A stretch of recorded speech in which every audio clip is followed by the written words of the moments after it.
বাজে বেলা প্রায় 12:30টার মতো।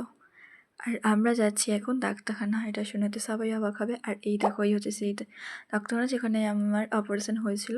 তো আজ হয়তো লাস্ট চেকআপ, আর হয়তো এখানে আসা হবে না। হ্যাঁ, আর এখানে দেখো মধ্যখানে কি সুন্দরভাবে সাজানো থাকে। প্রত্যেকবারই সুন্দর করে সাজানো থাকে, কিন্তু ভিডিও নেব করে আর নেওয়া হয় না। তো লাস্ট চেকআপ করিয়ে নিয়ে তো 2 মাসের রেস্ট তবুও দিয়ে দিল। সিঁড়ি ভাঙা আরে যাবে না, বেশি হাঁটাহাঁটি করা যাবে না। আমার তো উড়ো মন, আমার তো একটু হাঁটতেই হবে। আর এটা আমার পছন্দ হলো, তো তাই নিয়ে নিলাম। আর মা আমাকে চোখ দেখাচ্ছে যে এইটা ছাড়া আর কোনো কিছু যদি নিয়েছিস তোর ঘরে গিয়ে মানে তোর কপালে রাম ঢালাই হবে। তাই ভয়ে আমি আর কিছু নিলামই না। ওটা মা নিতে দিল, কারণ সামনে ঠান্ডা মানে দেশে প্রায় ঠান্ডা পড়েই গেছে, তাই ওটা নিতে দিল। তো ওইটাই নিয়ে আমি ধেই করে নাচতে ওটা রাস্তা দেখতে চলে এলাম। কিছু করার নেই। আরও বেশি নেওয়ার ইচ্ছা ছিল, কিন্তু ওই যে রাম ঢালাইয়ের ভয়ে আর নিলাম না। তবে আজ এতটাই। দেখা হচ্ছে পরের ভিডিওতে। পরের ভিডিওতে কিন্তু ইন্টারেস্টিং কিছু ভিডিও আছে।